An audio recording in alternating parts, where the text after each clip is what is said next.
Si Kaday ba kailan pa umattend? Last Sunday, ngayon lang. Oh.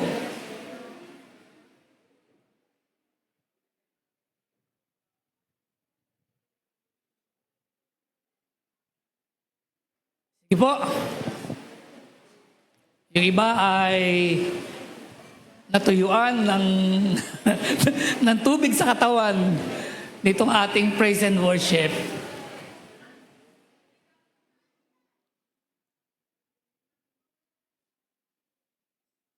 Kapin po natin na wag palabas-labas dahil tayo ay maulan yung ating panahon ngayon. Kaya mas maganda, dito po tayong lahat sa loob upang tayo ay makapag-focus, masentro yung atin pong sarili sa pakikinig ng kanyang mga salita. Amen. Sino po yung nakipaglaban sa araw na ito upang umattend lang? Dahil pagising natin kanina, kagabi pa lang ay maulan na. Di ba? At kadalasan, yung ating desisyon ay nakabatay ayon sa ating nararamdaman. Tama po ba? Kaya may pagkakataon, kapag gumising ka na medyo maulan, ay parang gustong magdalawang isip. Amen po ba? Parang sa isang linggo na lang ako aattend. Subalit, yan ay may tuturing natin na isang malaking tagumpay dahil sa kabila ng maulan na panahon, narito po kayo, palakpakan po natin ang Diyos sa karunungan na patuloy na pinagkakaloob niya upang matuto tayong pumili ng tama kung ano yung nararapat. Amen? Na patunay ng ating pong pananampalataya ay talagang getting matured enough dahil hindi na balakid yung sama ng panahon para tayo ay mapigilan. Amen po ba? Amen. I want to grab this opportunity dahil yung naririnig sa aking mga ilang patotoo na kung paano ako nagpasimula sa lugar ng Dampolbe, ng Pulilan, ay natuwa ko dahil kanina napansin ko narito si Kade. Si Kade ang nanay po ni Ate Netnet, ni Ate Syra, ni Ezekiel, Esiril, sino pa ba? Si Borge, natin ba si Borge? Ayan. At manugang ni Gibes, na amin pong kagawad ng Dampolbe. Ayan. Abianan. Hinahanap ko pa kasi yung iba. Ayan, si ano pa. Manugang niya si asawa ni Borge. Salamat sa Panginoon. Sa pagkakataon ito, pwede bang yung mga taga-pinagpala tumayo? Patingin nga yung mga taga-pinagpala. Ayan. Ayan, mga taga-pinagpala. Palakpakan po natin ang Diyos. Tunay nga na kayo ay pinagpala. Tunay nga na tayo nga ay pinagpala. Dati pangalan lang yung maganda kapag sasambitin yung aming lugar. Subalit ngayon ay meron ng manifestation dahil tunay nga na ang Diyos ay nagpapala sa lugar ng pinagpapala. Hopefully, hindi lang kayo, kung hindi lahat ng mga taga-pinagpala, i-claim natin at angkinin natin that pinagpala is for Christ. Amen? Pinagpala is for Christ. Same thing with you guys, church. I-claim nyo yung lugar nyo para kay Kristo. There's nothing impossible with God. Amen? Nothing impossible with God. I-claim nyo lang yung lugar nyo para kay Kristo. Or else, i-claim nyo yung inyong sambahayan para kay Kristo. Palakpakan po natin ang Panginoon. Purihin po ang Diyos. At katasing nakakailang buwan ka na, nakakailang linggo ka na, buwan na, di ba? Pag 2 months, amen, purihin po ang Diyos. Nakakatuwa. Alam niyo po, nakaka-inspired dahil trivia lang muna tayo. Nung ako'y nagpasimula dito sa Ulilan, sa Dampolbe, sa Pinagpala, yung inyong naririnig sa akin na patotoo, na kapag ako ay pumupunta, kasi wala pang mga companies dito wala pa yung mga company, puro bukid yan, puro saka, na ang sasakyan, pagdating ng alas 5, wala na. Hanggang doon lang yung biyahe. Pakalumpit to Pulilan, Pulilan to Kalumpit. At yung lugar natin, Kadeya, ay tapunan ng patay. Dahil sila ay mula doon sa highway, ni-relocate doon sa pinagpala na tinagurian. At every time na pupunta ako, dahil siyempre, bagong relocation, yung sakahan, so walang puno, ang init nun. At tuwing darating kami ni Kape dyan, by 1 o'clock in the afternoon from Hagunoy, alam niyo si Kadeya po yun, yan yung binabanggit kong Kadeya, na ang gagawin po niyan ay nakaayos na yung kanilang kwarto ng mag-asawa at ipapagamit sa akin. Pag alam niya na nandyan na ako, sasabihin niya, Pastor, dumito po muna kayo nang kayo yung makapagpahinga bago po tayo mag-Bible study. Kasi tatawagin pa po yung mga miyembro. At doon sa mga miyembro na yon, si Kadeya na lang ang buhay. Kasi si Nanay Ebeng, patay na, si Sister Nena, patay na, Sister Leonie, patay na, mga patay na po silang lahat. Ang buhay na lang ay tanging si Kadeya. Palakpakan nga po natin ng Diyos.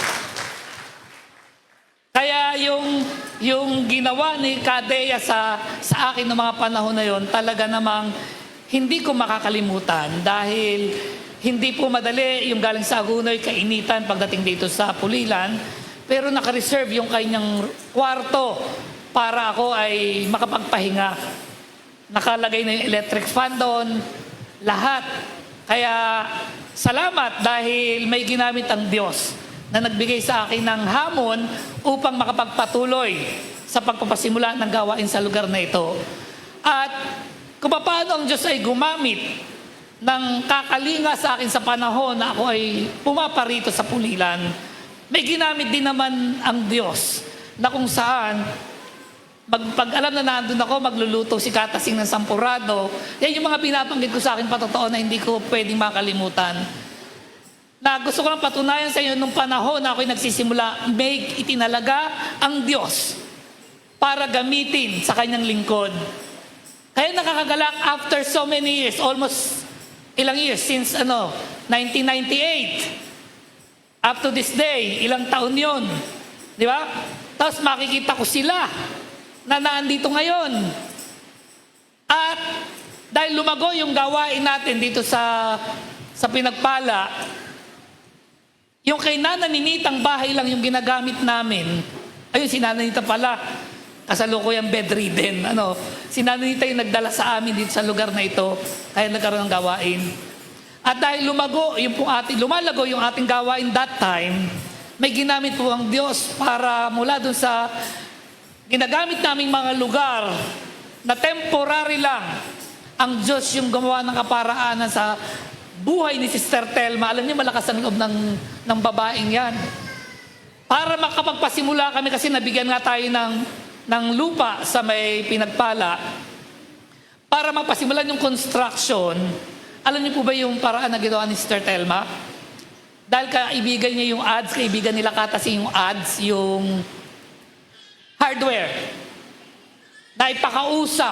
Nakiusap, at para mahimok yung may-ari, para tayo pautangin ng mga materyales. Ang ginawa ni Sister Telma, isinali yung church sa paluwagan.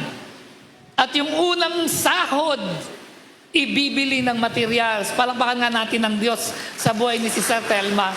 Nakakatuwa lang alalahanin yung mga kaparaanan kung paano itinaguyod ng mga ginamit ng Diyos para ang gawain ng magpatuloy. At ngayon, Kadeya, Katasing, Sister Telma, ano na yung meron tayo? Si Kadeya ngayon lang nakarating Kadeya, yung sakripisyo na ginagawa sa lingkod ng Diyos, ito yung bunga. Sister Telma, ito yung bunga na nagtiyaga ka at dumating pagkakataon, hindi na naguhulog yung mga kinausap mo sa paluwagan. Ikaw na lang mag-isa ang nagtaguyod at nagtagumpay. At ganun din si Katasing. Kaya, nakita niyo kung gaano lumingap ang Diyos sa buhay mo, Kadeya? Halos lahat ng anak mo, manugang mo, apo mo, nakakilala na sa Panginoon. Same with you, Katasing. Same with you, Sister Telma. Diba? Ganun kabuti ang Diyos. Manampalataya ka, ikaw at iyong sambahayan ay maliligtas. Palakpakan natin ang Panginoon. Last Tuesday, Ako'y na-invite ng anak ni Katasing, ni Pastor Darwin, sa jail para makapagsalita doon. At galak na galak ako dahil nung ako ay nagsasalita sa mga detainees, nabanggit ko na si Pastor Darwin ay, kung alam nyo lang, kung ano yung patotoo sa buhay niya nung hindi pa siya nakakilala sa Panginoon. Ang pagkakaiba nyo nga lang, hindi siya nakulong. Dahil malakas yung kapitana, yung lola niya kapitana. Kaya may mga ginagawa mga anomalya, hindi na ako kulong. At ngayon, ginagamit bilang lingkod ng Diyos. Nahamon yung mga jailers, yung mga detainees. Kaya purihin ang Panginoon. Dahil yung aking trivia, kung paano kumilos, gumawa ang Diyos sa bakit merong United New Life in Christ Freedom Church sa lugar na ito, ay may kinalaman kung bakit kayo ay narito. Amen? Our topic for this morning is about God's equipment to the cold. God's equipment to the cold. Minsan pa tayo pong lahat ay tumayo bilang paggalang sa pagbasa ng salita ng Diyos.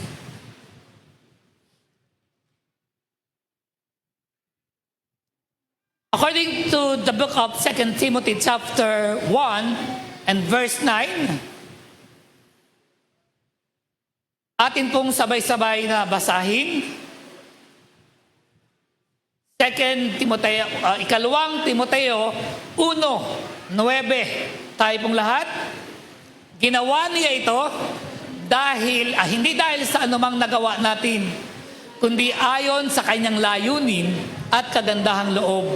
Sa simula pa, ito ay ibinigay niya sa atin sa pamamagitan ni Kristo Jesus. Tayo po isaglit mo ko, tayo manalangin. O Diyos, sa umaga ito kami lubos na nagpapasalamat sa kabutihan mo. Tunay nga, Panginoon, hayaan mo na ikaw yung patuloy na magpala sa bawat isang tagapakinig sa umagang ito. Ano man yung maaaring maging balakid upang hindi mapagpala ang iyong mga anak, Lord, may nagawa man, maging ito'y sa isip, sa salita at sa gawa. Patawarin mo kami, Panginoon, at pagdapatin sa iyong harapan. Linisin kami ng banal mong dugo, O Diyos. At dalayan ko, Panginoon, sa umagang ito, gamitin mo akong daluyan ng mga salita mo, Panginoon, upang mapagpala ang bawat isa, Panginoon. Dalangin ko, O Diyos, ang karunungan, ang kaalaman na nagmumula sa iyo ay patuloy na ipagkaloob mo po sa bawat isa upang magkaroon kami ng pagkaunawa at pagkatuto. Kaya salamat, Panginoon, ikaw yung patuloy na mangusap sa pamamagitan ng iyong Espiritu, Panginoon. Salamat, Panginoon, sa pangalan ni Jesus. Amen. Sige po, palakpakan natin ang Panginoon. Ang lahat po ay makakaupo na. Praise God. At dahilan marahil, hanggang ngayon, ilan sa inyo ay nagtataka, namamangha, bakit kayo narito sa lugar na ito na kailanman hindi sumagi at hindi nyo pinlano. Amen? Subalit ang lahat ng ito ay ayon sa kalooban ng Diyos, sabi sa ikalawang Timoteo 1:9. Ano sabi doon? He has saved us and called us to the holy life. Not because of anything we have done, but because of His own purpose and grace. This grace was given us in Christ Jesus before the beginning of time. Amen? Kaya, ano yung kinalaman ng ating pag-uusap na ito sa bawat isa sa inyo? Nakagaya ng sinabi ko, marahil yung pagtataka. Maaaring nag-iisip kayo, ano yung dahilan, bakit isa kayo sa darito ngayon? Is it our accident? Ito ba ay insidente? Kayo ba'y napadaan lang minsan at natanaw niyong maraming tao at kayo ay pumasok at naupot na kinig? Yung ba yung dahilan bakit kayo naparito sa lugar na ito? Amen? Sabi dito, He has saved us and called us to a holy life, not because of anything we have done, but because of His own purpose. Hello, nadidinig ako niya. Hello ang pangalan ng aking pusa. At mamaya yung mga anak niya nandito na lang sa stage. Parang nung igniting, kanya-kanyang saway sila pastora dahil nagpapanikan yung mga pusa.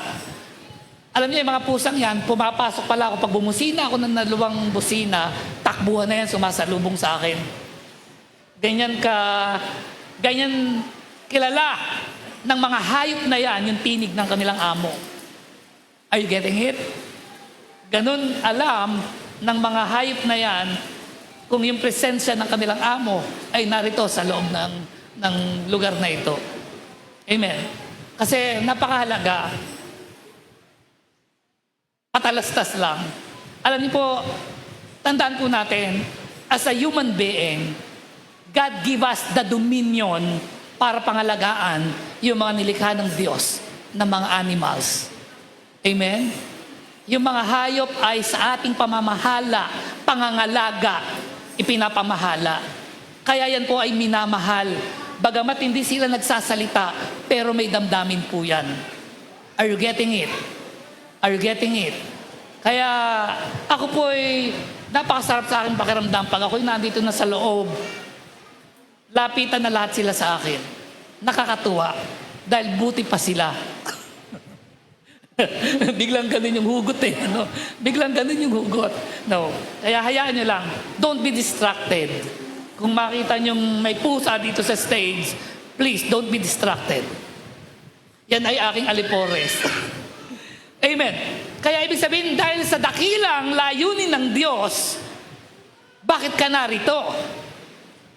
Bagamat may ginamit marahil sa iyo na ikaw ay imbitahan minsan para umattend dito sa church, paraan lang ng Diyos yun para ikaw ay pumarito. Dahil sa 29:11 ng Jeremias, napakaganda ng sinasaad. Ano sabi sa 29:11? Is it 29:11? Tailin? Di ba? For I know the plans I have for you, declares the Lord, plan to prosper you, not to harm you. Plans to give you hope and the future. Palakpakan natin ng Diyos. Napakagandang kaplanuhan meron ng Diyos sa bawat isa sa atin. At magaganap at mangyayari lang yon kung ikaw ay tatalima mula sa salita ng Diyos. Sa paraan na yon, doon mo malalaman ano nga bang plano meron ang Diyos sa buhay natin. Amen? Napakagandang tagpo na malaman natin yung kaparaanan ng Diyos. Kung paano siya humihirang, kung paano siya tumatawag. Kaya nga hindi ka maguguluhan, hindi ka malilito. Kaya nga ang ating topic for this morning is about God's equipment to the cold. Ibig sabihin from nothing to something. Wala kang kamalayan, wala kang kaalaman, pero ang Diyos yung magtuturo, ang Diyos yung magbibigay. Maaring hindi ka kilalang tao, mula ka sa wala. Kadalasan yun yung paraan ng Diyos from nothing to something, from nobody to somebody. Amen? Dati, wala ka lang. Ni ikaw sa sarili mo, napakababa, napakaliit ng tingin mo. Amen?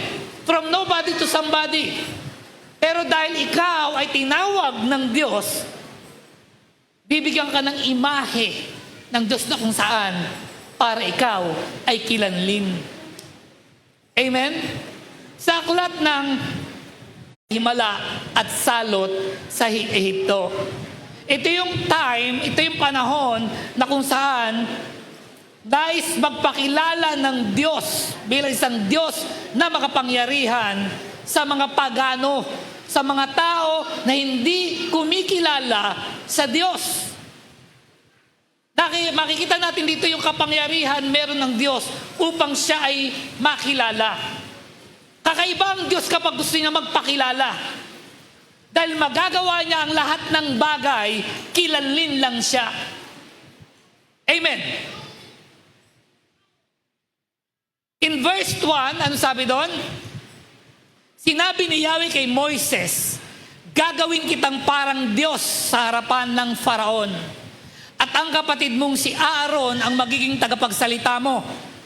Lahat ng sasabihin ko sa iyo ay sasabihin mo kay Aaron. Siya naman ang magsasabi sa Faraon na payagan na kayong umalis ng Ehipto. Ngunit patitigasin ko ang puso ng Faraon at gumawa man ako ng maraming kababalaghan sa Ehipto, ay hindi siya makikinig sa iyo. Kung magkagayon, ipadarama ko sa kanilang bigat ng aking kamay. Parurusahan ko ang buong Ehipto at ilalabas ko mula roon ang aking mga hukbo, ang aking bayan, ang mga Israelita.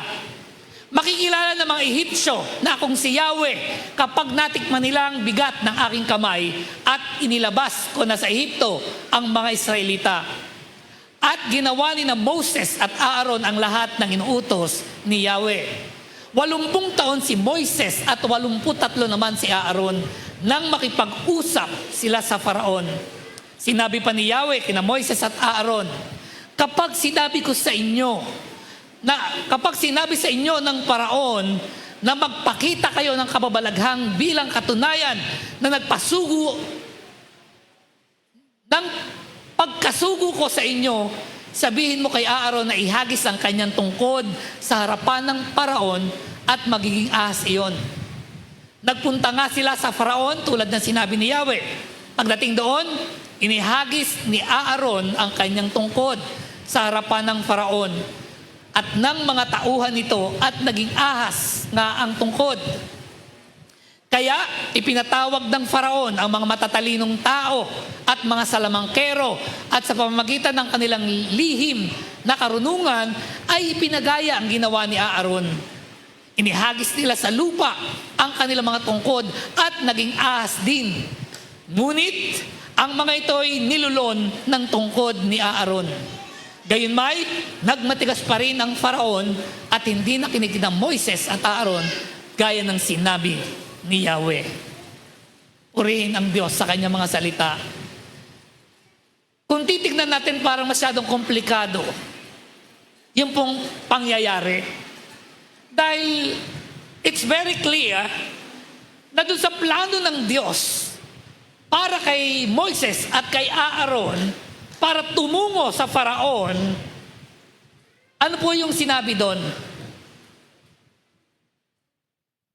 Mangungusap sila sa Faraon, pero pagmamatigasin niya yung puso ng Faraon para hindi sila payagan. Are you getting it? Are you getting it? Nakita nyo, maging ang Diyos ay may kaplanuhan na kung saan minsan hindi natin maintindihan. Na doon sa mga nakaranas na matitinding pangyayari, makaka-relate kayo. Dahil doon yung makikita na lahat ng bagay na nangyayari sa atin, may kapahintulutan ang Diyos. Like what I said, don't be distracted at malikot yung pusa ako dito sa paanan ko. Amen? Malaya lang siya at nagmamainam dahil narito yung amo niya. Amen. Nakita niyo, ngunit patitigasin ko ang puso ng Faraon at gumawa man ako ng maraming kababalaghan sa Ehipto, ay hindi siya makikinig sa inyo. Kung magkagayon, ipadarama ko sa kanila ang bigat ng aking kamay. Parurusahan ko ang buong Ehipto at ilalabas ko mula roon ang aking mga hukbo, ang aking bayan, ang mga Israelita.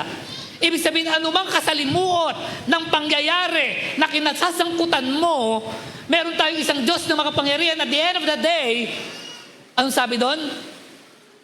Ilalabas ko mula roon ang aking mga hukbo, ang aking bayan, ang mga Israelita.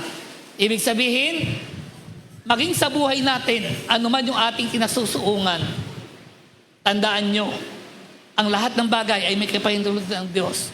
Subalit, sa huli, anong sabi doon? Yung tagumpay, yung caring, yung malasakit ng Diyos, yung concern ng Diyos ay naroroon.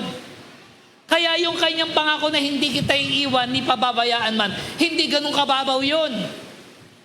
Amen? Hindi ganun kababaw yun. Hindi madali kay Moises at sa magkapatid na Moises at Aaron, yung kanila naging role, Kasi merong sasabihin ng Diyos sa kanila para pumunta sa Faraon, para sabihin, pero pagmamatigasin ng Diyos yung puso ng Faraon. Ibig sabihin, nakakapagod naman sa part ni Moises at ni Aaron yung kanilang gagawin kasi alam naman nilang hindi makikinig yung Faraon. Hindi para maniwala sa kanila. Dahil sa isang bagay na may gustong gawin ang Diyos. Hindi lang para makilala siya, kundi para palasapin ng bigat ng kanyang kamay sa pamagitan ng pagpaparusa. Amen? Nakita niyo ba kung paano hinaharap ng Diyos yung lahat ng mga pangyayari sa buhay ng kanyang mga anak? Dahil inalipin ng halos 4 na taong sigkad, 40 years. Diba? 400 years na inalipin ang mga Israelita sa Ehipto. Kaya naman, dun na dumami yung mga Israelita. Naglakihan, nagkapangasawahan, dumami yung kanilang bilang sa Ehipsyo. Nakita niyo kung paano sila pinarusahan, inalipin ng mga Egyptians. Hindi hinayaan ng Diyos na manatili sa pagkaalipin ang bayang pinili ng Diyos. Amen? Kaya ano yung mabuting balita? We are spiritual Israelites. Sa panahon natin ngayon, na tayo nakakilala sa Panginoon, anumang kalalagayan tayo natagpuan ng Diyos, hindi ka hahayaan ng Diyos na manatili sa ganong kalalagayan. Amen? Napakaganda ng kanyang pangako, ilalabas ko mula roon ang aking mga hukbo, ang aking bayan, ang mga Israelita. Kaya anuman yung kinalalagyan, anuman sitwasyon meron ka, your present situation is not your final destination. Pangsamantala lang yan. Kaya lang doon sa panahon na ikaw ay nakapaloob doon sa season ng pinagdadaanan mo, talaga namang lahat ng hirap ay mararanasan mo. Dahil kapag ikaw ay nasa season ng pagsubok, there's no exemption. Amen? Yung mga Israelites, bagamat sila ay nakaranas ng kalupitan ng mga Ehipsyo, pero the Bible says, the vengeance is mine. Ang paghihiganti ay wala sa inyo, nasa akin. Kaya naman, ano yung ginawa ng Diyos para makilala siya sa lugar ng Egypt at palasapin ng matinding kaparusahan yung Ehipto kapag ang kanyang bayan ay kanyang nailabas na. Amen?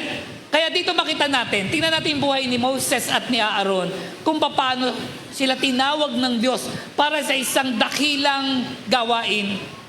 Kagaya sabi ko, hindi madali kay Moses, kay Aaron, yung kanilang gagampanan. Pero ang lahat ng kanilang gagawin ay ayon sa kagustuhan ng Diyos. Lahat ay nakaprepara. Lahat ay sinasabi ng Diyos kung ano yung hakbang na gagawin ng dalawang magkapatid na ito.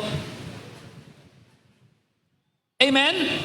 Sabi nito, and I will harden Pharaoh's heart and multiply my signs and my wonders in the land of Egypt.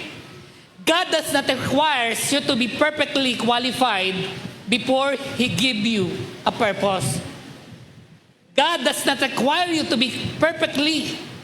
Yung pagpili ng Diyos, yung pagtawag ng Diyos, hindi doon sa paraan na ikaw kasi ay mataas ang pinag-aralan, ikaw kasi ay may pera, mayaman ka, ikaw kasi ay magandang lalaki, magandang babae, kaya ikaw yung tatawagin ko para gamitin sa sangkatauhan. It's not that. Amen?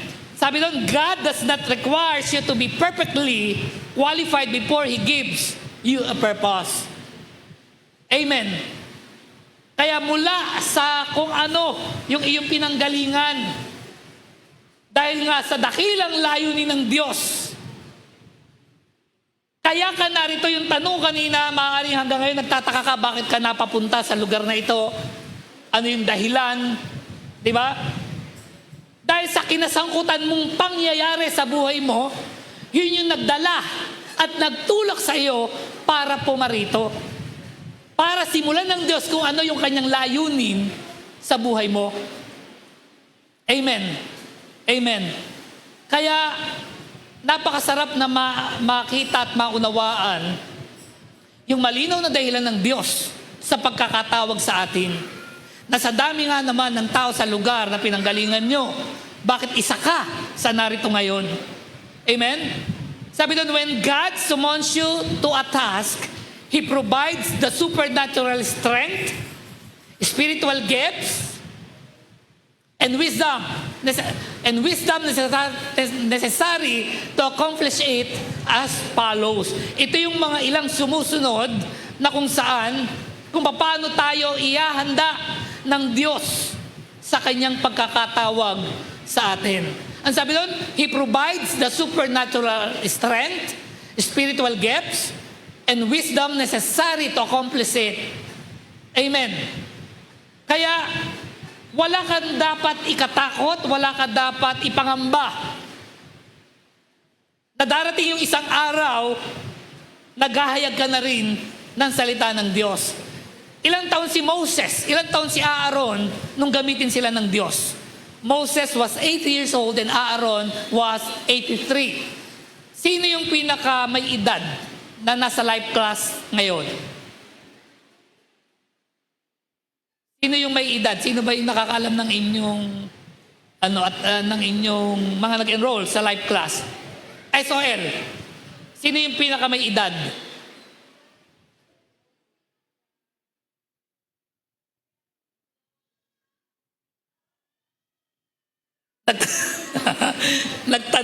Nagtaas ng kamay sa atin today. If you don't mind, how old are you today? 51. Sino yung pinakabata? Si Atong, yung pinaka, si Ato. Si Ato ni, Nanay Pat. Kasi naman, pato-ato pa kayo, Ruben pala pangalan. Si Ruben. May pato-ato pa, Ruben pala pangalan. Si Ruben ay ilang taon? 16. Si Ate Day, 51. Alam niyo, ito yung kagandahan po sa kaparaanan ng Diyos. Age doesn't matter. Amen? Age doesn't matter. Sa panahon nila Moises, siguro yung mga 80s, malalakas pa. Diba? Malalakas yung pangangatawan. Bakit hindi yung mga medyo bata pa yung tinawag para gamitin dito sa pangyayaring ito? Bakit kinakailangan isang 80 at isang 83? Alin po ba ang mas madaling sumunod? Yung bata, yung matanda. Don't get me wrong, Ate Day. Yung bata, yung matanda. O parehas lang. Hindi, yung bata kasi walang masyadong obligasyon. Tama? Yung nanay, yung tatay, maraming obligasyon. Kasi pamilyado. Pero ang isang kahanga-hanga at kamangha-mangha, sa kabila ng iyong katatayuan, bakit pinili mo na pumasok to become a leader? Diba? Para pumasok dyan sa SOL na yan, para mag-life class. Dahil wala kang ginagawa sa bahay, nakatambay ka lang? Yun ba yung mga dahilan ng mga nag-enroll sa SOL? Dahil walang ginagawa sa bahay, boring, kaya a-attenda lang ako ng SOL? No, it's not that. Maliwanag na hindi niyo pinlano yung mga bagay na yan dahil yan ay nakapaloob sa plano ng Diyos sa buhay nyo.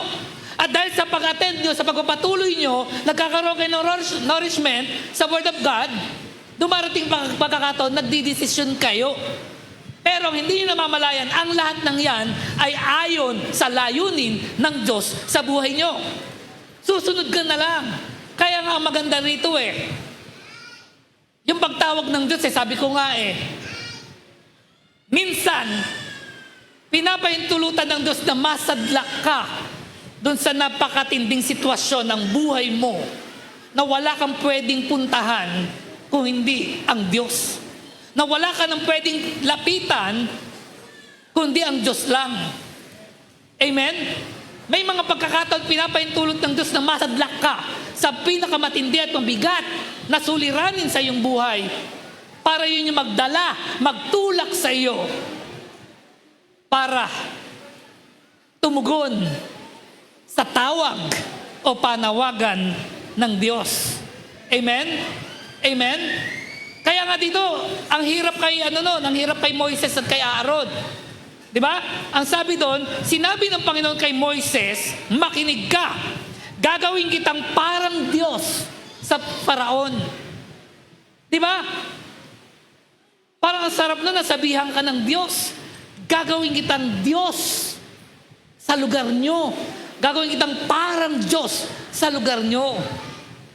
Kaya nga diba, lagi ko sinasabi, hindi sapat yung nakakilala lang tayo sa Diyos. Hindi sapat yung tinanggap mo siya bilang Panginoon tagapagligtas sa iyong buhay. Dahil ang tunay na dahilan kung bakit ka nakakilala sa Panginoon ay para i-demonstrate mo kung sino ang Diyos na nakilala mo. Amen. Kaya nga sabi rito, makinig ka. Gagawin kitang parang Diyos sa Faraon.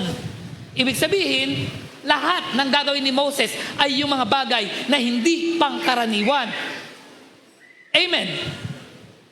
At dahil nga, kung ibababa natin ng ibang chapters yung ating binabasa, nung hirangin tawagin ng Diyos si Moses, nagdahilan si Moses di ba? Ayaw niya. Ano yung kanyang dahilan nung siya ay tawagin ng Diyos? Panginoon, wag po ako. Utal po ako. At ako magsalita. Hindi ako mahusay magsalita na kagaya ng aking kapatid na si Aaron. In-honor ng Diyos yun. Pero it doesn't mean, okay, hindi na ikaw, hahanap ako ng iba. Hindi na. Once na napusuan ka ng Diyos, anumang dahilan meron ka, wala sa Diyos yun. Dahil Diyos siya na makapangyarihan. Palakpakan natin ng Panginoon. Ulitin ko po, once na tinawag ka ng Diyos, maliit man, mababa man yung tingin mo sa sarili mo, tandaan mo, ang tumawag sa iyo ay Diyos na makapangyarihan, iaangat ka ng Diyos mula sa mababang pagkakilala mo sa sarili mo. Kaya nga sabi ni Moses, ako po'y utal. Hindi po ako magaling magsalita kasi nga ang magiging trabaho ay pupunta sa Farao para mangusap, makiusap. Di ba? Natural, kapag ikaw ay makikipag-usap sa isang hari, dapat magaling kang manalita. Hindi ba? Dapat una, magaling kang manalita. Kaya nga yung iba, di ba, pag bago pa lang, Pastor, huwag mo tatawagin sa harapan, hindi ako marunong magsalita. Di ba yun yung fear Di ba? Meron tayong takot sa pagsasalita. Parang si Ate Ninya nung minsang igniting. Siya daw ayaw niya yung nagsasalita sa karamihan. Nung nagsimulang magsalita, kala mo'y pastora. Hindi na matapos. Nahihiya pa yon. Di ba? Kaya nga God's equip us. Amen. Kaya nga nung sinabi ni Moses na hindi siya pwede, ang ituturo niya si Aaron. Kasi magaling magsalita si Aaron. Kaya naman, inonor ng Diyos.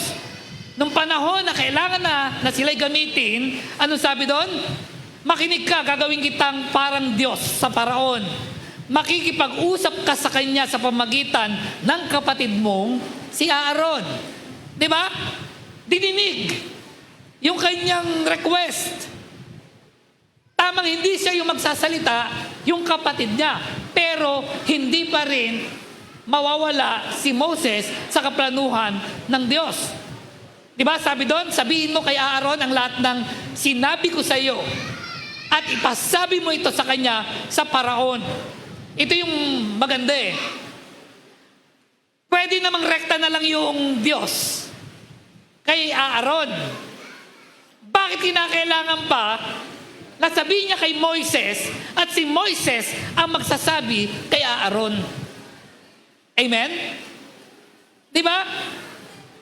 Masyadong mabagal ang facing. Hindi ba mas mabilis ang facing kung ang Diyos ay rekta na kay Aaron? Hindi nadadaan kay Moises at si Moises pupunta kay Aaron, sa kanya ikikwento at sasabihin yung lahat. Ano man yung kaplanuhan ng Diyos, makikita natin. Pero patitigasin ko ang puso ng Faraon, at kahit na gumawa pa ako ng maraming himala at mga kamanghamanghang bagay sa Ehipto, hindi siya makikinig sa iyo. Doon nagkatalo. Di ba? Pag humarap ka sa Faraon at ang dami mo nang ginawa, pero alam mo, dahil sinabi sa ni Yahweh, gumawa man ako ng maraming himala sa Ehipto, hindi sila makikinig sa iyo. Siguro kung ako si Moises, sasabihin ko, ba't kailangan pa akong papuntahin doon? Ganun din naman pala yung gagawin mo. Diba? Buti na lang. Itong dalawang to ay sumusunod lagi. Kung ako yun, ay talaga naman.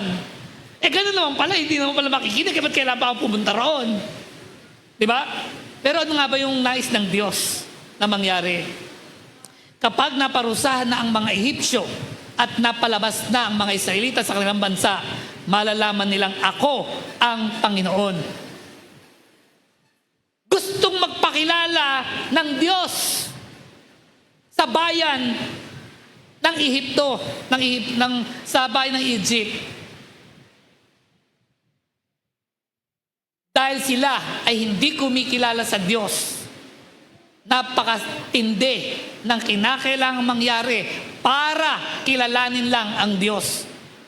Amen? Amen? Kaya nga sa buhay natin ayaw natin, nung maganda yung kalalagayan natin, na tayo ay dadalo sa ganitong gawain. Pero pag tayo nalagay sa bingit ng kamatayan, sa mabigat na sitwasyon, nagka-bankrupt, di ba? Nagkasakit, naghirap, ano man yung sitwasyon, parang ito yung nagiging dahilan ng madali at mabilis nating paglapit sa Diyos. Amen? Amen? Kasi dun sa panahon na maalwan, maayos ang buhay, parang hindi kailangan ng Diyos ng sino man. Kaya naman, hahayaan ng Diyos na magkahirap-hirap ka, magkagutom-gutom ka, magkasakit ka, saka lalapit sa Diyos. Amen. Amen. Kaya nga dito nakita natin kung paano gagamitin si Moises at si Aaron. Ano yung mga paghahanda na ginawa ng Diyos sa kanila. Number 1, ito yung mga ilang bagay na kailangan. Preparation. According to 1-7, it says, He qualifies the unqualified to be ready for any task He will assign to us. Ang sabi doon? He qualifies the unqualified. Wala naman talagang karapat-dapat Walang pwede. Amen? Kaya hindi tayo pwedeng mga tuwiran sa Diyos. Dahil alam natin na hindi naman tayo karapat-dapat. Pero dahil sa biyaya ng Diyos, sabi doon, He qualifies the unqualified to be ready for any task He will assign to us. Para tayo ay maging karapat-dapat dun sa bagay na ipagagawa ng Diyos. Ano sabi doon? Tuturuan tayo ng Diyos. Amen? Gagawa siya ng kaparaanan para maging karapat-dapat tayo dun sa bagay na ipagkakatiwala niya sa atin at ipagagawa niya sa atin. Kaya pribilehyo para sa atin yung ikaw ay tawagin, pagtiwalaan ng Diyos para sa dakilang gawain. Amen. Amen. According to 2 Timothy chapter 3 verse 16 to 17, kaya nga bakit ganun kahalaga na pag-aralan ang kanyang mga salita? Dahil makikita natin sa aklat na ikalawang Timoteo, Kabanata 3, simula sa talatang 16 hanggang 17. Anong sabi doon? All scripture is given by inspiration of God and is profitable to for doctrine, for reproof, for correction, for instruction in righteousness, that the man of God may be complete, thoroughly equipped for every good works.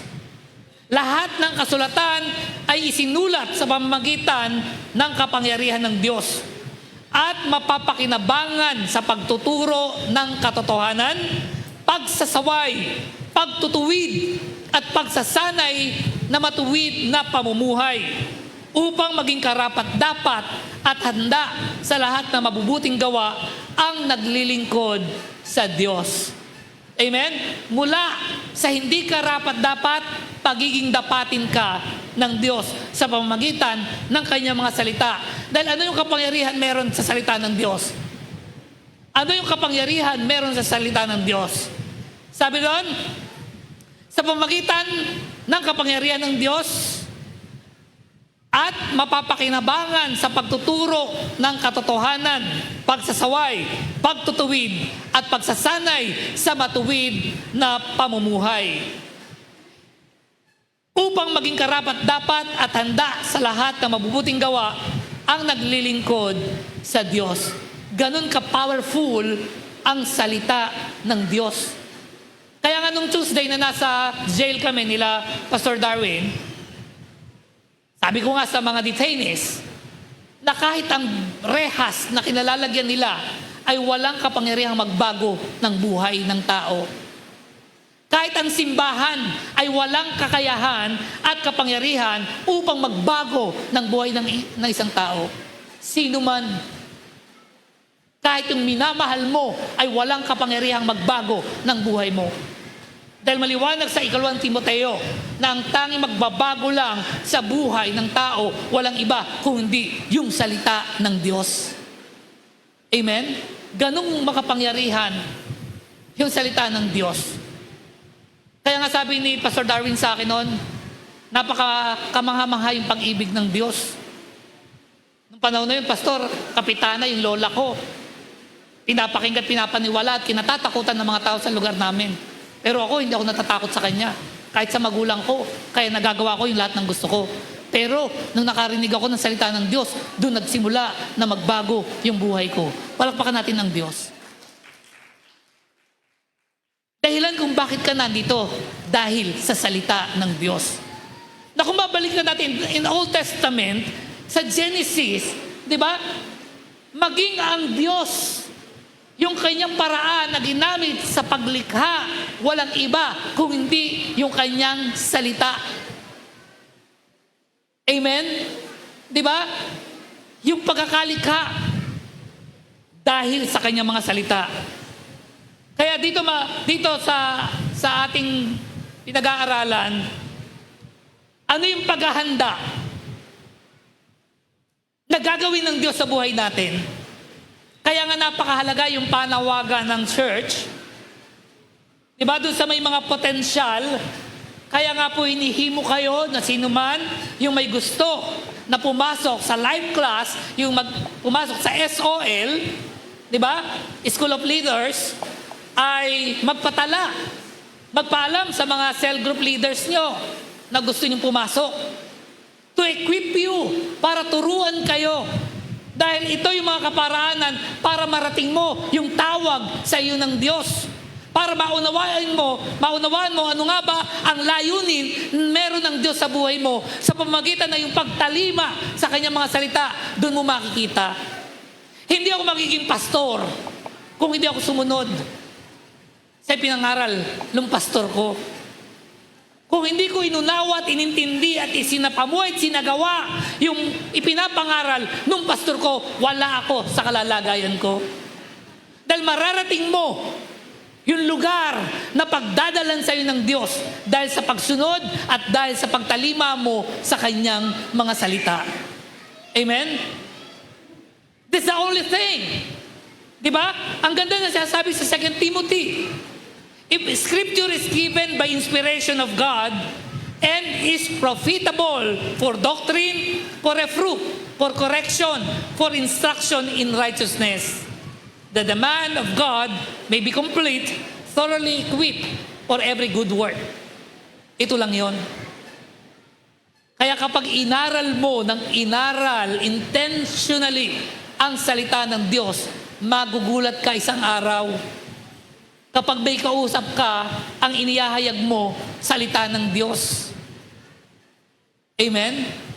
Kasi nga, pinag-aaralan mo ng personal at sinisikap mo na matuto mula sa salita ng Diyos. Kaya naman, kapag meron kang nakasalamuha na nagkwento ng kanyang problema, alam mo kung paano mo siya tutugunan. Amen? Alam mo kung saan mo dadalhin yung usapan na meron kayo. Hindi yung makikipagparayawan ka. Pag sinabi nung kausap mo, di ba? Na alam mo, hindi na pinagdadaanan namin ngayon, ang dami namin problema. Hindi matapos-tapos yung problema namin. Anong pwede mong isagot? Ay naku, ikaw lang ba? Eh kami rin, ganun din. Mas matindi pa nga yun sa amin eh. Eh di nagparayawan kayo. Na ang tama na dapat na kapag may nakausap ka na bat-bat ng iba't ibang suliranin, dapat ang maririnig sa pagtugon mo ay ganito. Alam mo kapatid, ganyan din ako dati. Pero nung ako'y nakakilala sa Panginoon, doon nagsimula na maayos yung buhay namin. Bagamat meron pa rin kaming suliranin, pero nagiging magaan kasi pinagkakatiwala namin sa Diyos. Hindi makikipagparayawan ka kapag matindi yung kanyang problema, mas matindi yung sa iyo. Ano yung tulong na makukuha at mapupurat sa iyo? Eh di wala. Amen? Kaya nakita natin sa 2 Timoteo, sabi doon, ang lahat ng kasulatan ay kinasihan ng Diyos. At kapakik-pakinabang, saan daw? Sa pagtuturo ng katotohanan. Saan pa? Sa pagsaway sa kamalian, sa pagtutuwid sa likong gawain, at sa pagsasanay para sa matuwid na pamumuhay. Ito lang po yung lahat ng kailangan ng isang tao para makaranas siya na magbago yung kanyang buhay. But without that, wala pong ibang kaparaanan. Amen? Kaya nga kapaki-pakinabang, hindi lang ikaw yung makikinabang kapag yan ay naranasan mo. Dahil lahat na mararanasan mo, maipaparanas mo sa iba na kagaya ng pinagdaanan mo. Amen po ba? Sino yung kapatid mo dyan, Jasmine? Kayong dalawa. Hindi naman nakakalito. Hindi naman nakakalito. Di ba? Parang pare-pareho lang. Di ba? Nakakatuwa. Nabalitaan ko nga last Sunday. Kasi last Sunday, nasa Laguna po ako. Nabalitaan ko lang. Pag uwi ko, tuwan-tuwa sila. Binabalita sa akin nila pastora, nila JM, nila Jem na may bago di. Yung dalawang kapatid ni Ate Jasmine, umattend na rin. Palakpakan nga natin ng Diyos. Amen? Magkano bang binigay mo at ba't nasama sa iyo yan? Sinuhulan pala katasin. Kaya sumama sinuhulan. No, I'm just kidding. Diba? Ibig sabihin, there's something. Maaring meron silang nakita. Maaring meron silang napatunayan sa iyo kung bakit sila narito ngayon. Tama ba ako? Ay parang hindi. Parang ayaw sumagot. Di ba? Tama ba ako? Dahil kilala nyo kung ano yung sitwasyon ni Jasmine before. Di ba?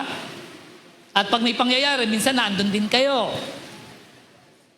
Pero ngayon, maaaring na-amaze kayo dun sa mga minamay day niya, sa mga pinopost niya sa Facebook, at yun yung nagpakumbinsi sa inyo nung kayo ay imbitahin, may dahilan para sumama kayo. Kasi may nakita kayo at may napatunayan kayo. Tama ba? Palakpakan po natin ang Diyos. Amen. Amen. Dahil yung magulong pagsasama ng mag-asawa ay napalitan ng masaya na pagsasama. Amen. Israel, magastos ba yung masayang buhay? Kahit may gastos. Diba? Gasolina lang naman yung kailangan mo, nakakalayo na kayo. Pero sa inuman, ilang Alfonso yung nabibili mo? Diba? Sa Alfonso o sa ano lang, ano may matamis? Gin tamis. Hindi yung madalas. Gin tamis. Yung gin tamis. Yung matamis, yung may juice. Yung inaapuyan pa. Diba? Yun, pag binili mo at nainom mo pag natapos, ang resulta nun, magkakagulo kayo. Diba? Magkakagulo. Kasi iba yung espiritu ng alak. Pero yung magpagasolina ka, lumayo kayo, mag-DRT kayo, kung saan kayo nakarating, pag-uwi nyo, ang saya nyo. Tama? Diba? Kaya talaga may gastos. Diba? May gastos. Pero kapag yan ay pinaplano mo para sa ikasasaya ng pamilya mo, God will provide. Palakpakan natin ng Panginoon. Yung sa inuman, para makabili ka ng alak, kinakailangan mo magtrabaho para may pangtugon ka sa pagpapainom mo. Pero kapag ikaw ay nagplano para sa pamilya mo, kasama mo at kasali ang Diyos sa planong ito. Palakpakan natin ang Panginoon. Amen? Kaya isa yung paghahanda, isa yung preparasyon sa pagkakatawag sa atin ng Diyos na kung saan sa pamamagitan ng kanyang mga salita, dito tayo tuturuan, dito tayo matututo. Kaya magkakaroon tayo ng pagkakataon at lakas ng loob para tumalima sa salita at pinapagawa ng Diyos dahil tayo ay meron ng tinuruan tayo ng Diyos. Kaya napakahalaga na hindi lang kayo, hindi lang tayo nakikinig sa mga pangangaral, kundi dapat sinisikap natin itong tandaan at isapamuhay. Amen. Pangalawa, promises.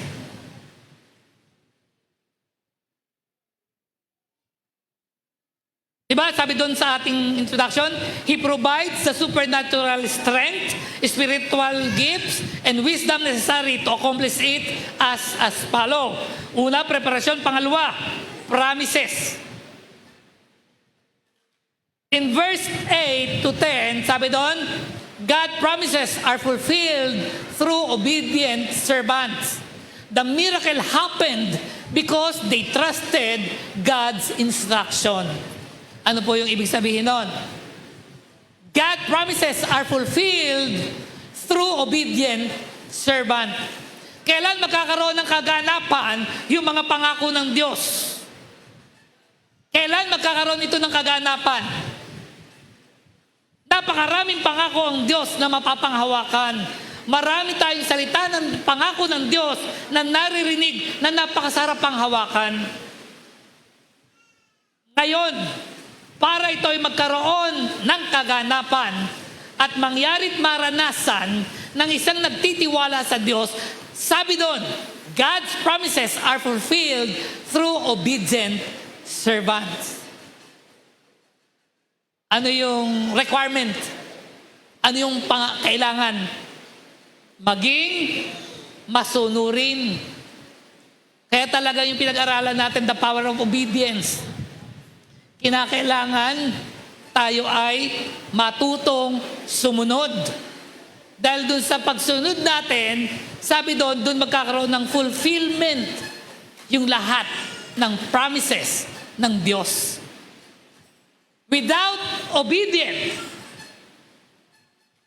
palagay nyo, mapupulfill ba yung pangako ng Diyos? Magkakaroon ba ng kaganapan? Mararanasan ba to? Hindi. Hindi kailanman mararanasan ng hindi marunong sumunod ang pangako ng Diyos. The miracle happened because they trusted God's instruction. At kapag sinunod at pinagtiwalaan mo, sinapamuhay mo yung instruction ng Diyos, miracle happened. Amen? Doon lang magkakaroon ng pangyayari para maranasan yung mga pangako ng Diyos. Sa aklat ng Isaiah, chapter 43 and verse 2, when you pass through the waters, I will be with you. And through the rivers, they shall not overflow you. When you walk through the fire, you shall not be burned, nor shall be flame score you. Kapag dumaan ka sa malalim na tubig, sasamahan kita. Tumawid ka man sa mga ilog, hindi ka malulunod. Dumaan ka man sa apoy, hindi ka masusunog, hindi ka matutupok. Masyadong hyperbole ito, di ba? Masyadong parang extraordinary yung mga pangyayari. Ano yung layunin ng Diyos? Ibig sabihin, ano man yung pagdadaanan mo sa buhay mo, kawalan man yan, kagipitan, kahirapan, anumang sakuna, trahedya, karamdaman, di ba? Mas matitindi yung sinabi ng Isaias. Pero ang sabi doon, hindi ka masusunog, hindi ka matutupok. Ibig sabihin, wala ni isa sa mga pagsubok na yung mararanasan yung makakaapekto sa iyo. Dahil nandun ka sa pangangalaga ng Diyos na pinagtiwalaan mo. Once na may plano ang Diyos sa iyo, tandaan niyo po, ano man yung mga nararanasan natin, part lang po yan ng ating trainings.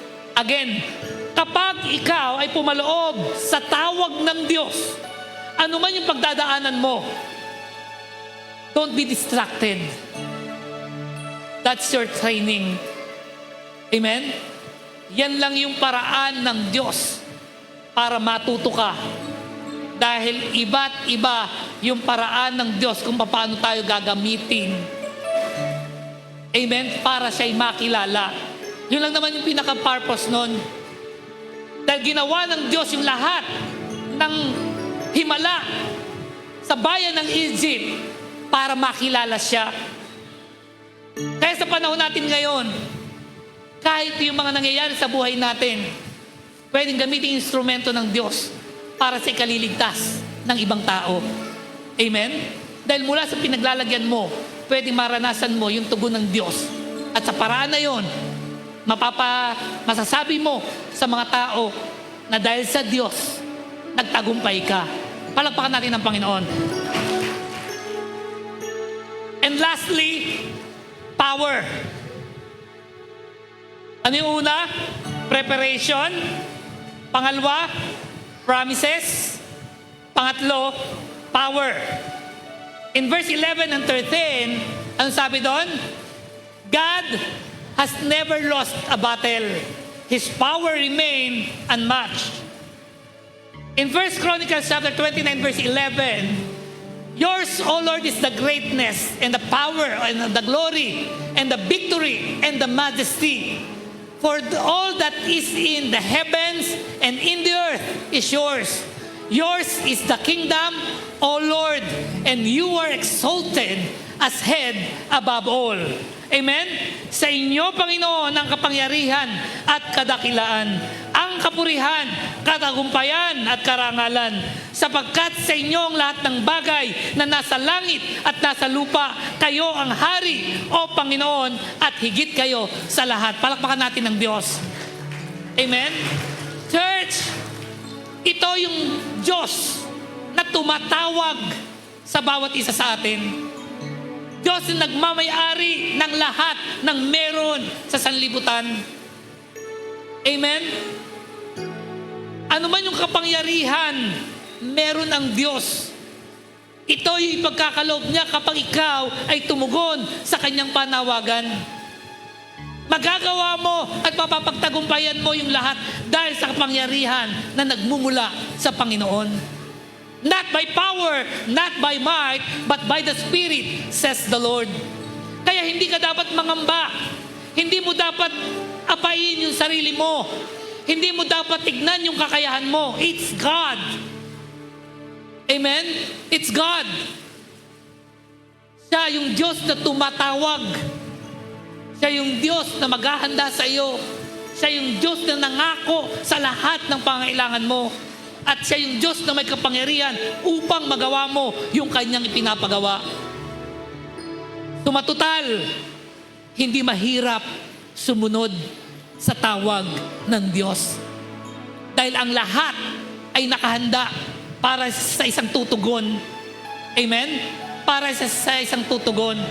At tandaan po natin, napakalinaw na mangyayari na maranasan yung pangako ng Diyos kapag ikaw ay pumaloob dun sa pagsunod. Kaya church, kahit 1,000 taon ka na uma-attend at hindi na-develop yung obedient, you never experience the miracle of God in your life. Amen? Tapos pag nagtanong, sino ang gustong pagpapala, ang lakas ng amen mo? You think you have right for this kind of blessing? I don't think so. Amen? Amen. Sapat ang salita ng Diyos. Church, life is too short. Tama ba, Taylin? Life is too short. Napakaiksi lang ng buhay. Kaya talo ka kapag wala kang naranasan sa mga narinig mo patungkol sa kayang gawin ng Diyos sa buhay ng isang tao. Amen? Kaya ngayon tao, hirap pag ang pag-uusapan, kamatayan, hirap yung tao eh. Bakit? Kasi hindi fulfilled yung kanyang buhay. Marami siyang gusto. Parang marami pang kulang. Once na naranasan mo yung fulfillment mula sa Diyos, anytime, masaya ka, nakaharapin ang kawakasan ng buhay. Basta't nagawa mo at nasunod mo. Kaya yung mga pumasok sa SOL, pinili mo lang yung tamang desisyon para pagtugon at paghahanda ng Diyos sa pagkakagamit sa iyo. Tandaan mo, age doesn't matter. Amen? Wala sa edad yun. Dahil yung kagalakan ng paglilingkod sa Diyos ay kakaiba.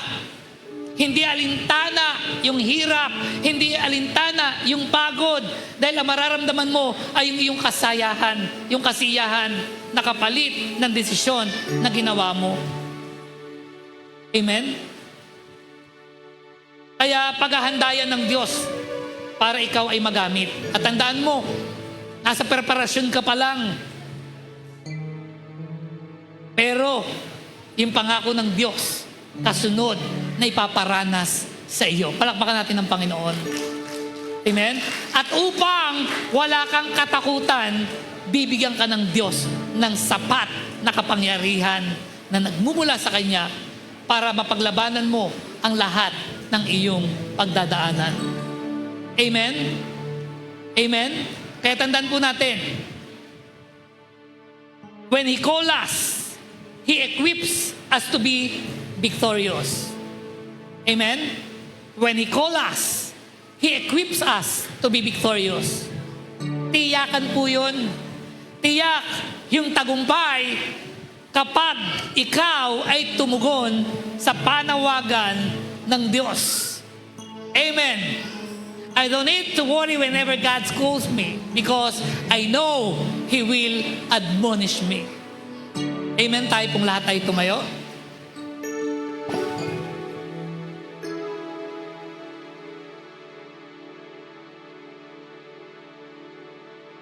Sa umaga pong ito, kung meron man dapat tayong pakanasain sa buhay natin, yung tayo ay matuto sa salita ng Diyos. Through that, sino man yung makausap mo, meron kang dahilan para ibahagi ang salita ng Diyos. This is the only thing. Ito lang yung tanging bagay na nais pagawa sa atin ng Diyos. Because this is our great commission to God. Amen? Go ye and preach the gospel. Humayo ka at ipangaral ang ebanghelyo ni Kristo. This is the only thing na ipinagagawa sa atin ng Diyos. Kaya naman, para tayo ay turuan, sabi nga, when He call us, He equip us. Kapag tinawag ka ng Diyos, ang Diyos din mismo yung magtuturo at magbibigay ng kaalaman para sa iyo. Amen? Para sa tagumpay. Yun yung magandang bagay. Tiniyak ng Diyos yung tagumpay mo. Sabihin mo sa katabi mo, magtatagumpay ka. Amen? When He call us, He equip us to be victorious. Kaya walang Kristiyanong talunan.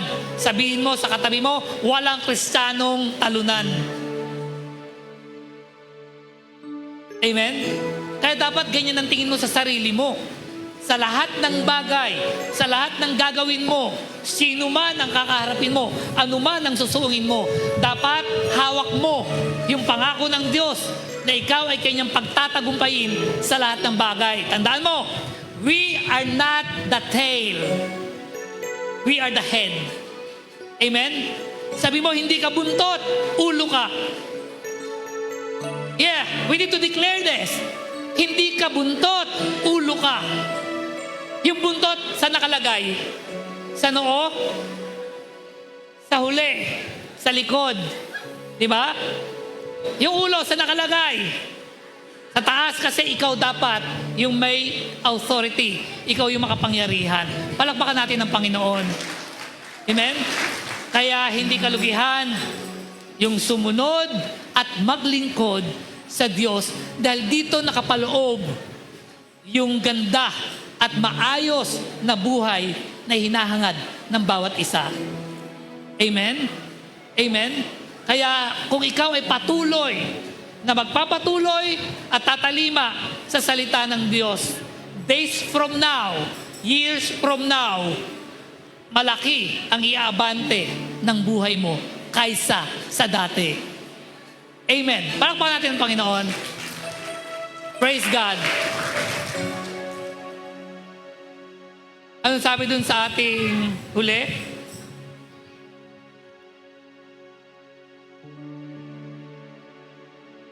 Ito yung ating inawit kanina sa sa worship. Yours, O Lord, is the greatness and the power and the glory and the victory and the majesty. For all that is in the heavens and in the earth is yours.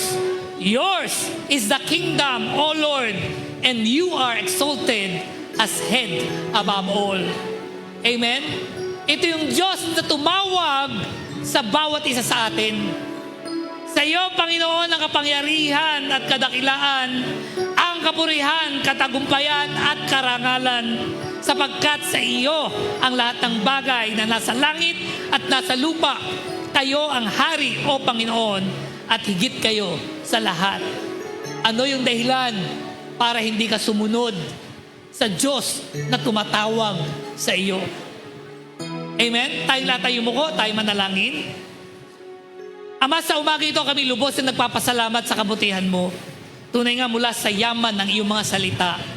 Salamat, Panginoon, at binuksan mo ang aming kamalayan na kung saan hindi lang kami tagapakinig, Panginoon, dahil meron ang dakilang layunin, dakilang plano sa buhay namin, Panginoon. At yun yung kinakailangang mangyari, masunod at magawa namin upang maranasan namin ang bawat pangako mo, ang bawat himala mo, O Diyos.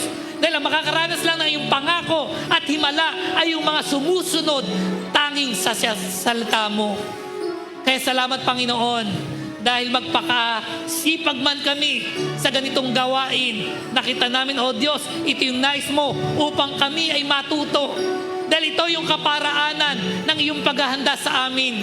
Yung kami ay lumalim sa salita mo, lumawak yung aming kaalaman at maging ganap ang aming pananampalataya. Sa ganon, kami ay magiging matagumpay sa lahat ng aming susuungin, sa lahat ng aming kakaharapin. Kaya dalangin ko, Panginoon, ang bawat isa, ikaw yung patuloy na magbigay, Panginoon, kung paano mo inihahanda upang maranasan ang iyong pangako at ang iyong kapangyarihan, ang patuloy na maranasan ng bawat isa, Panginoon, upang kami ay magtagumpay sa lahat ng aming pong lakad. Panginoon, ang mga salita mo'y selyuhan mo sa puso ng iyong mga anak. Dalangin ko na hindi tumaagaw, manakaw ng kaaway. At sa iyo ang papuri, Panginoon, sa pangalan ni Jesus. Amen.